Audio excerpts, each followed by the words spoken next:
Assalamualaikum warahmatullahi wabarakatuh. Selamat pagi. Salam sejahtera bagi kita semua. Pada pertemuan kedua, saya akan menjelaskan tentang perumusan dan penetapan Pancasila sebagai dasar negara. Tapi saya lebih fokus pada pendapat para pendiri negara. Sebelum itu saya akan menyampaikan tentang kompetensi dasarnya. 1.1 Bersyukur kepada Tuhan Yang Maha Esa atas semangat dan komitmen para pendiri negara dalam merumuskan dan menetapkan dasar negara Pancasila. 2.1 Mengembangkan sikap bertanggung jawab dan berkomitmen sebagai warga negara Indonesia seperti yang diteladankan para pendiri negara dalam perumusan dan pengesahan Undang-Undang Dasar Republik Indonesia tahun 1945. 3.1 Menganalisis proses perumusan dan penetapan Pancasila sebagai dasar negara. 4.1 Menyaji hasil analisis proses perumusan dan penetapan Pancasila sebagai dasar negara.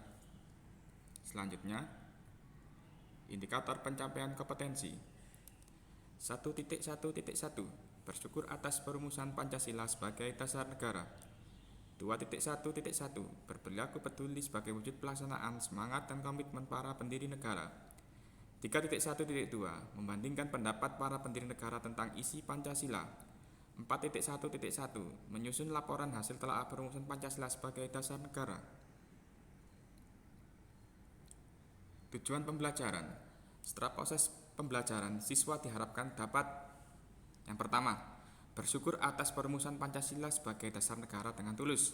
Kemudian, berperilaku peduli sebagai wujud pelaksanaan semangat dan komitmen para pendiri negara dengan ikhlas. Kemudian, membandingkan pendapat para pendiri negara tentang isi Pancasila dengan benar. Kemudian, menyusun laporan hasil telaah perumusan Pancasila sebagai dasar negara dengan benar.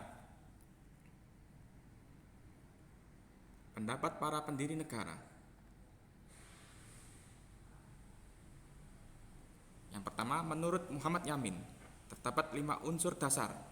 Yang pertama, beri kebangsaan. 2. Beri kemanusiaan. 3. Beri ketuhanan. 4. Beri kerakyatan. 5. Kesejahteraan sosial. Kemudian,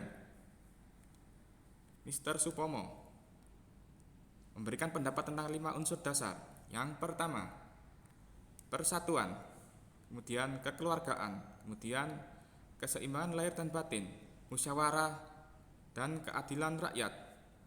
Selanjutnya, I.R. Soekarno memberikan pendapat tentang 5 unsur landasan kemerdekaan. Yang pertama, kebangsaan Indonesia, internasionalisme dan peri kemanusiaan, mufakat atau demokrasi, kesejahteraan sosial, dan ketuhanan yang berkebudayaan. Ketiga usulan tersebut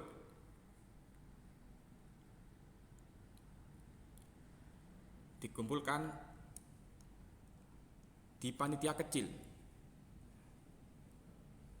Panitia kecil di sini bertugas mengumpulkan usulan para anggota yang dibahas pada sidang berikutnya. Panitia kecil ini dibentuk oleh BPUPKI. Anggotanya sebagai berikut. Yang pertama, I.R. Soekarno, Ki Bagus Hadikusumo, Kiai Wakid Hasim, Mr. Muhammad Yamin, Sutarjo Karto Hadikusumo, A.A. Maramis, Otto Iskandar Dinata, dan DRS Muhammad Hatta.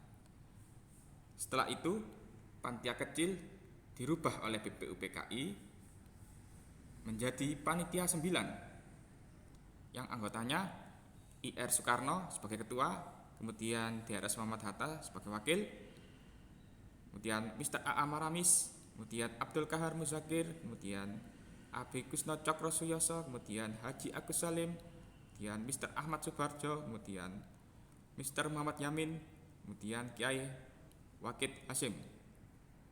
Tugas dari panitia 9, yang pertama, bertanggung jawab dalam merumuskan dasar negara Indonesia merdeka.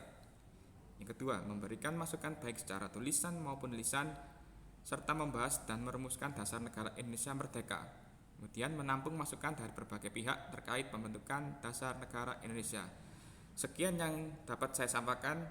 Saya ucapkan terima kasih. Wassalamualaikum warahmatullahi wabarakatuh.